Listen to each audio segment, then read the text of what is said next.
Hello my friends, मेरा नाम मोहम्मद नवीद है और मैं आपको आज इस लेक्चर में एडोबी प्रीमियर प्रो के अंदर ये सारे टूल्स पढ़ाऊँगा।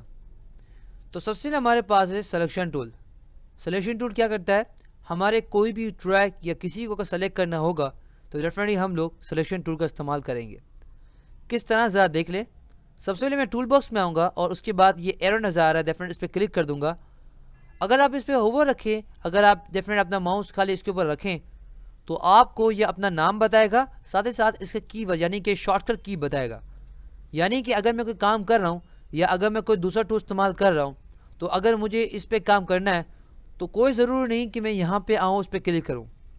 जो आप देख रहे हैं वी, अगर मैं इसको प्रेस करता हूँ तो डेफिनेटली मैं प्रेस कर दिया वी, तो देख सकते हैं अब मैं क्या कर रहा हूँ, मेरे पास डेफिनेटली अब मेरे पास ये चल रहा है। समझ आया आपको?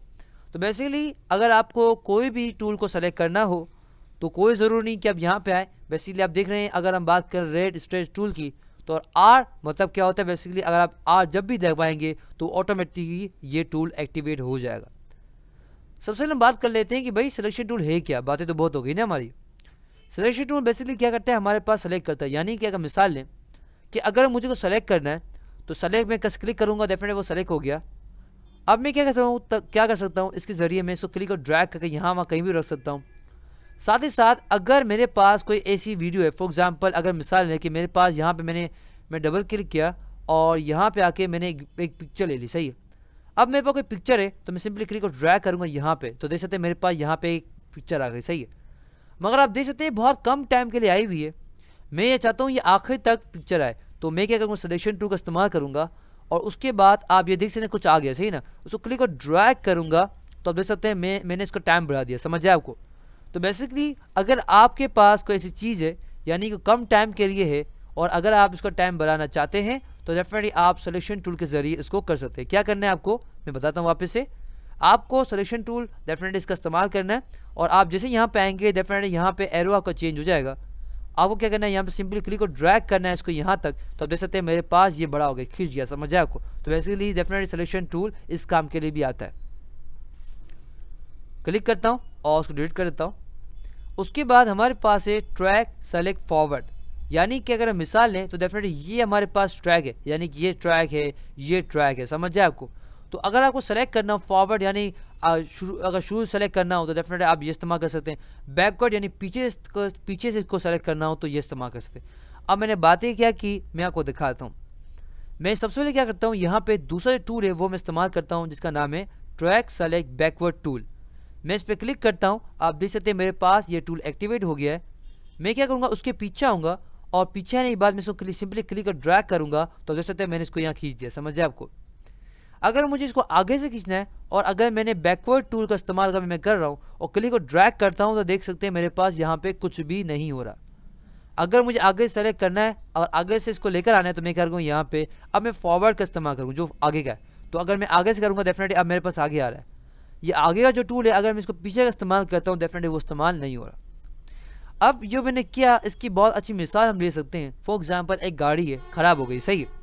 तो अगर गाड़ी ख़राब हो गई है तो डेफिनेटली अगर हम पीछे से खींचते हैं तो डेफिनेटली पीछे गाड़ी खींचेगी। समझ जाए आपको? और अगर हम गाड़ी को डेफिनेटली अगर रस्सी लगा लेते हैं, चेन लगा लेते, कुछ भी लगा लेते हैं और अगर आगे से खींचते हैं तो क्या होगा, हमारी गाड़ी आगे से खींचे। समझ जाए आपको? तो बेसिकली ये एक तरह के चेन की काम कर रहा है। अगर हम बैकवर्ड का इस्तेमाल करते हैं डेफिनेटली बैक से हम खींच सकते हैं इसको, यहाँ से लेकर हम क्या करें, इसको सिर्फ जगह बदल लें। समझ जाए आपको? और अगर हम इसको फॉरवर्ड यानी कि अगर हम आगे से खींचना चाहें डेफिनेटली हम यहाँ आगे से खींच सकते हैं। समझ जाए आपको? तो फॉरवर्ड क्या करेगा, आगे से खींचेगा और बैकवर्ड हमारे पीछे खींचेगा। समझ जाए आपको? उसके बाद हमारे पास है कि रिपल एडिट टूल। ये क्या है, उसको पढ़ने से पहले हमें रेजर टूल का इस्तेमाल हम सीख लेते हैं, क्योंकि डेफिनेटली हम ये सीखेंगे तो डेफिनेटली हमें ये इस्तेमाल आना चाहिए। तो रेजर टूल क्या करता है, ये बेसिकली हमारे पास कट लगाता है। एक मिसाल हम लेते हैं, फॉर एग्जाम्पल लोग होते हैं, सही ना, तो डेफिनेटली वो शेव करते हैं। शेव करते नहीं करते, डेफिनेटली हम रेजर का इस्तेमाल करते, सही ना। तुम शेव करते हैं यानी कि दाढ़ी बनाते, समझ जाए आपको? तो देखा होगा वो काटता है ना, बालों को काट देता है। इसी तरह से अगर हमारे पास कोई ऐसी हमारा ट्रैक है यानी कोई वीडियो है, अगर बीच में कटाई करनी है तो हम क्या करें, डेफिनेटली हम रेजर का इस्तेमाल करें। किस तरह से देख लें।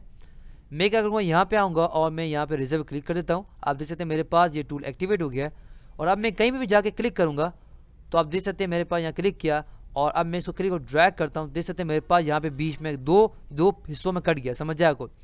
तो मैंने क्या किया, सिंपली ये बेसिकली एक थे, मैंने क्या किया, यहाँ पे रेजर में गया और मैं इसको सिंपली क्लिक किया और अब मैं सिलेक्शन टूल का इस्तेमाल करता हूँ, उसको क्लिक और ड्रैग करता हूँ तो देख सकते हैं मेरे पास यहाँ पे कट गया। समझ आपको? बेसिकली रेजर टूल क्या करते हैं, अगर हमारे पास एक क्लिप है और एक क्लिप को तोड़ना है तो डेफिनेटली हम क्या कर सकते हैं, रेजर टूल का इस्तेमाल कर सकते हैं। समझ आपको? तो बेसिकली ये रेजर टूल का काम है। समझ आपको? तो हम बात करते हैं रिपल एडिट टूल की। तो बेसिकली ये क्या करता है, अगर हम मिसाल है यहाँ पे, तो अगर हम यहाँ पे सिलेक्शन टूल का इस्तेमाल करते हैं और यहाँ कट लगा हुआ है और मैं इसको क्लिक और ड्रैग करता हूँ तो डेफिनेटली आप देख सकते हैं मैंने इसको क्या कर दिया, मैंने इसका साइज यानी कि इसके काम को छोटा कर दिया। फॉर एग्जांपल अगर हम बात करें तो इसका इतनी टाइमिंग थी। समझ आया आपको? तो मैंने इसको क्या किया, सिलेक्शन टूल के जरिए मैं यहाँ पे गया और यहाँ पे आने के बाद सिंपली क्लिक और ड्रैग कर दिया तो आप देख सकते हैं मैंने इसको डेफिनेटली क्लिप को उतना छोटा कर दिया। समझ आया आपको? मगर इसने क्या कर दिया, इसका एक ड्रॉप है यानी नुकसान क्या हमारे पास कि बेसिकली ये ना इसे इतना हिस्सा देता है। अब हिस्सा हटाने क्या करना पड़ता है, हमें यहाँ पे क्लिक करना पड़ता है, राइट क्लिक करना पड़ता है और हमें रिपल एडिट का इस्तेमाल करना पड़ता है, तो हमारे पास दोनों मिलता है। समझ आया आपको? क्योंकि अगर हमारे स्पेस आ गई, इतना स्पेस आ गया, डेफिनेट हम जब चलाएंगे इसको तो बेसिकली यहाँ पे कुछ भी नहीं दिखाएगा। समझ आया? कोई बहुत बड़ी चीज़ है। तो डेफिनेटली ये हमारे पास क्या है, अगर हम सिलेक्शन टूल का इस्तेमाल करते हैं डेफिनेटली क्या होता है हमारे पास, बेसिकली हमारी जगह जो है ना खाली दे देता है, कम तो कर देता है मगर खाली जगह देता है। इसका कोई हल है? जी हाँ, हल है। हम क्या इस्तेमाल करते हैं, अब हम इस्तेमाल करते हैं रिपल एडिट टूल का। तो बेसिकली हमारे पास काम यही करेगा मगर साथ साथ दूसरा काम क्या करेगा, हम इसको यहाँ सिंपली क्लिक और ड्रैग करते हैं तो क्या क्या उसने खाली जगह नहीं रखी। यानी कि अगर हम मिसाल लेते हैं, अगर मैं इसको यहाँ पर रिजल्ट वापस लगा दूँ और यहाँ पे क्लिक कर ड्रैग करता हूँ, सही, तो डेफिनेटली मैं रिजल्ट यहाँ वापस लगाता हूँ समझाने के लिए आपको। तो अगर मैं सिलेक्शन टूल का इस्तेमाल करता हूँ, वापस बता रहा हूँ, डेफिनेटली हमारे पास क्या यहाँ स्पेस आती है और अगर हम ये चाहते हैं कि डेफिनेट स्पेस ना आए तो हम क्या इस्तेमाल करते हैं, हम रिपल एडिट टूल का इस्तेमाल करते हैं। जब क्लिक और ड्रैग करते हैं तो क्या होता है, बेसिकली हमारे पास वो कट तो जाता है मगर बीच में स्पेस नहीं आता, उसको पीछे वालों आगे लेकर आता है। समझ आया आपको? तो बेसिकली क्या इस्तेमाल, ये क्या फंक्शन है इसका, रिपल एडिट का फंक्शन है। समझ आया आपको?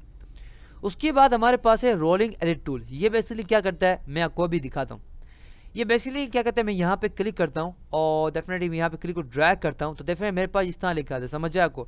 मैं आपको मिसाल को इस तरह दिखाता हूँ, मैं आपको ब्लैक बोर्ड पे लेके जाता हूँ और मैं आपको वहाँ दिखाता हूँ। ये रोलिंग क्या करता है इसको यहाँ देख लेते हैं हम लोग। तो मैं यहाँ पे कलर लेता हूँ, सही। तो बेसिकली क्या है, फॉर एग्जाम्पल अगर हमारे पास कोई ऐसी लाइन है, सही, फॉर एग्जाम्पल वीडियो है, सही ना, तो बेसिकली हम रोलिंग एडिट टूल का इस्तेमाल करते हैं। तो क्या होता है, अगर इसको हमें डेफिनेटली आप देख सकते हैं मैंने रेजर लगाया तो डेफिनेटली मेरे पास यहाँ पे क्या हो गए, एक बीच में एक लकीर आ गई। समझ आए? दो बन गई। समझ आएगा? पहले हमारे पास क्या था, एक पूरी रेंज थी हमारे पास, हमने रेजर का इस्तेमाल किया तो डेफिनेटली हमारे पास दो बन गई। समझ आए आपको? अब मैंने क्या किया, रोलिंग क्या करता है, अगर मैं इसको क्लिक को ड्रैग करूंगा तो क्या होगा, सिंपली कि बेसिकली ये बढ़ेगा और ये क्या कर देगा, जो दूसरी वाली इसको छोटा कर देगा। समझ आया आपको? अगर मिसाल हम ले कि भाई फॉर एग्जाम्पल ये दोनों एक ही साइज़ की, सही है, तो बेसिकली अगर मैं इसको क्लिक और ड्रैग करता हूँ ना यहाँ से तो बेसिकली क्या होगा, ये बढ़ जाएगा और साथ ही साथ हमारे पास क्या होगा, ये जो चीज़ होगी ना बेसिकली वो छोटी हो जाएगी। क्या जाएगी हमारे पास, ये इतनी बन जाएगी। समझ आएगा? बेसिकली हम यहाँ लेकर आए तो बेसिकली इसकी जगह का मैं यहाँ तक लेकर आऊँ तो बेसिकली क्या हो जाएगा, हमारे पास ये इतना बढ़ जाएगा और ये जगह हमारे पास क्या छोटी हो जाएगी। समझ आया आपको? तो बेसिकली हमारे पास क्या कहलाता है, ये रोलिंग एडिट टूल कहलाता है। किस तरह से, अब हम सॉफ्टवेयर की तरफ चलते हैं और उसको वहीं समझते हैं। ये लीजिए हम आ चुके हैं सॉफ्टवेयर के अंदर, सही ना।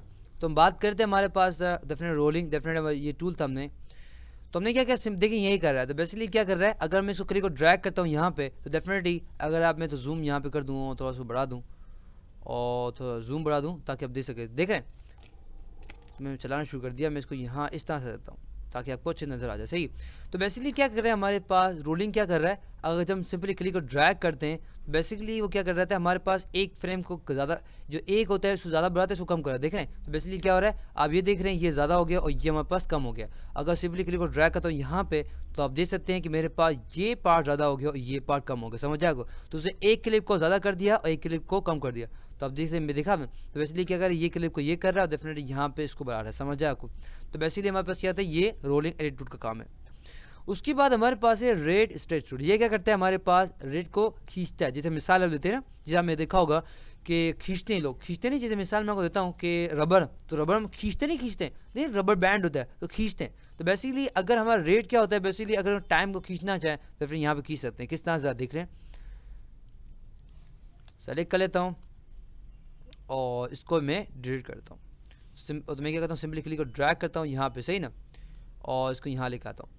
अब मैं क्या करता हूँ, यहाँ पे आता हूँ, उसका डेफिनेटली क्या हमारे टूल का नाम है रेड। तो रेड क्या करेगा, बेसिकली हमारे पास डेफिनेटली इसकी साइज़ को और खींच देगा। जब हम इसको साइज़ को खींचेंगे तो आवाज़ को इस तरह निकलेगी, देखा मैं, और देखें कि भयानक आवाज़ कर रही। तो बेसिकली क्या हो गया, टाइम हमने खींच दिया ना, यानी कि जो एक फ्रेम होनी थी उसको हमने खींच दिया। समझ आया आपको? यानी कि अगर मिसाल लें तो डेफिनेटली हमारे पास क्या है, ये इतनी है, अगर मैं चलाऊँ उसको तो डेफिनेटली हमारे पास सीधा आवाज़ आती है। मगर बेसिकली क्या हमने जब इसका टाइम खींच दिया, डेफिनेटली टाइम खींच दिया, तो मैं कह रहा हूँ कि मैं कह रहा हूँ, तो अगर मैं टाइम खींचूँ क्या होगा, मैं कह रहा हूँ, ऐसे आवाज़ आएगी ना, समझ आए आपको। तो हम रेड स्ट्रेच क्या होता है हमारे पास, यानी कि हम हमारी जो टाइमिंग होती है तो ज़्यादा खींचते हैं। अगर हम कोई लिमिट है उससे ज़्यादा खींचेंगे क्या होगा, वो चीज़ हमारे पास वो चीज़ सही नहीं है, समझ आए आपको। यानी कि मिसाल हम लें कि रबर बैंड है, तो रबर बैंड की भी एक होती है ना, सीमा होती है, समझ आए आपको। तो यानी कि अगर हम रबर बैंड को बहुत ज़्यादा खींचें तो क्या हो जाएगा, वो या टूट जाएगा, या तो हमारे पास क्या हो जाएगा, उसकी भी क्या हो जाएगी, वो बड़ा लंबा हो जाता है, समझ आए आपको। तो बेसिकली हमारे पास रेड स्ट्रेच क्या करता है, हमारा टाइम है उसको भी बढ़ा देता है। यानी कि अगर हमारे पास इतनी क्लिप है तो हम टाइम को और बढ़ाना चाहते हैं, यानी क्लिप को 10 घंटे ही करना चाह रहे हैं। या अगर हमारे पास एक जो क्लिप है फॉर एग्जांपल, वो अगर हमारे पास 5 मिनट की अगर 10 मिनट करना चाह रहे हैं, डेफिनेटली हम रेड स्ट्रेच के जरिए हम कर सकते हैं, समझ आए आपको। उसके बाद हमारे पास क्या है, उसके बाद हम ज़रा देख लेते हैं क्या कर रहे हैं हम लोग। उसके बाद हमारे पास है डेफिनेटली रेड के बाद हमारे पास डेफिनेटली रेजर बता दिया, रेजर का अगर बीच में कट लगा दिया, समझ आए आपको।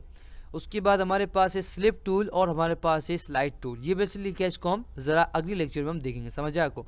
तो ये हमारे पास लेक्चर तक किस डेफिनेट टूल पे, और डेफिनेट में हाफ टूल्स कर लें, और हमारे पास अब थोड़े रिमेन टूल्स हैं वो हम अगले लेक्चर में करेंगे। तो लव इफ़ हमारे इंशाल्लाह आपसे अगले लेक्चर मुलाकात होगी। टिल देन अल्लाह हाफिज़।